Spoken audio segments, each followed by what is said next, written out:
જય શ્રી કૃષ્ણ મિત્રો, કેમ છો બધા? તો આજે આપણો વિષય છે બ્લડ ડોનેશન, કે શા માટે કરવું જોઈએ. જો સૌથી વધારે આપણા દેશમાં જરૂર પડતી હોય ને તો તે બ્લડની છે. એક તારણ અનુસાર કહી શકાય ને તો દર 2 સેકન્ડે એક વ્યક્તિને લોહીની જરૂર પડે છે. એટલા માટે આપણે જાગૃત થવાની જરૂર છે. અને આ જનજાગૃતિના કાર્યક્રમો, અમુક ફંક્શનો હોય, વિવિધ કાર્યક્રમો હોય ને, કોકના પર્સનલ ફંક્શન હોય, એમાં બી બ્લડ ડોનેશનના કેમ્પ રાખીને લોકોને જાગૃત કરે છે. ખાસ કરીને ધન્યવાદ એ લોકોને મારે કરવો છે કે સમસ્ત સોજિત્રા પરિવારને, કે એને પોતાના સમસ્ત સોજિત્રા પરિવારના સ્નેહ મિલનમાં બી બ્લડ ડોનેશનનો કેમ્પ રાખી લોકોને જાગૃતતા લાવી. એ માટે ટ્રસ્ટીશ્રીઓને, પ્રમુખશ્રીઓને ખૂબ ખૂબ ધન્યવાદ. કે આપણે વાત કરીએ એમ કે દર 2 સેકન્ડે આપણા દેશમાં લોહીની જરૂર પડે છે ને એક વ્યક્તિને. એમ એક રિપોર્ટ અનુસાર જોવા જઈએ ને તો એક વર્ષમાં 1.5 થી 2 કરોડ બ્લડ યુનિટની જરૂર પડે છે. અને એની સામે આપણને રિસીવ ઓનલી 40 થી 50 લાખ યુનિટ રિસીવ થાય છે. મિત્રો, વિજ્ઞાન ગમે એટલું આગળ હોય, સાયન્ટિસ્ટો દિવસ રાત મહેનત કરી લીધેલી છે, પણ આજ સુધીમાં લેબોરેટરીમાં કોઈએ બ્લડ બનાવી શક્યું નથી. બ્લડ રિસીવ થાય ને તો ઓનલી ફોર માત્ર બ્લડ ડોનેશન છે.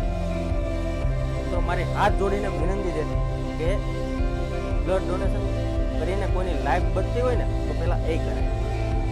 બ્લડ ડોનેશન કોણ અને કેવી રીતે કરી શકે છે? તો 18 વર્ષથી લઈને 65 વર્ષના પુખ્ત વયના માણસો અને તંદુરસ્ત હોય ને એ કોઈ બી કરી શકે છે. 3 મહિનામાં એકવાર બ્લડ ડોનેશન કરે છે.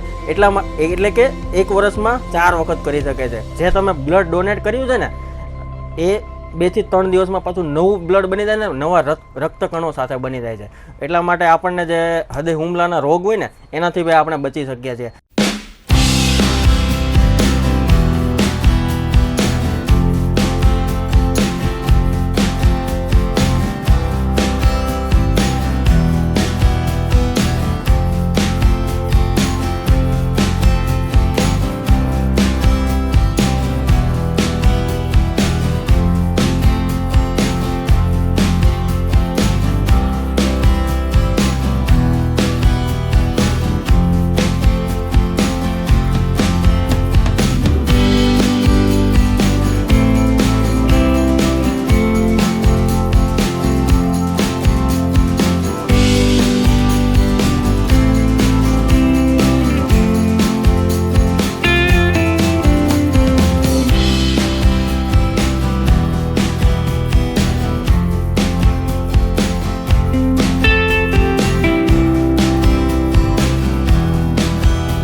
મિત્રો, ફરીથી 2 હાથ જોડીને વિનંતી છે કે બ્લડ ડોનેટ કરો. અને કોઈનાથી જો તમારે બ્લડ ડોનેટથી લાઈફ બચતી હોય તો એનાથી મોટું પુણ્ય કોઈ નથી. તો મિત્રો, આ વિડીયો ગમ્યો હોય ને તો લાઈક કરજો, શેર કરજો અને સબસ્ક્રાઈબ કરજો.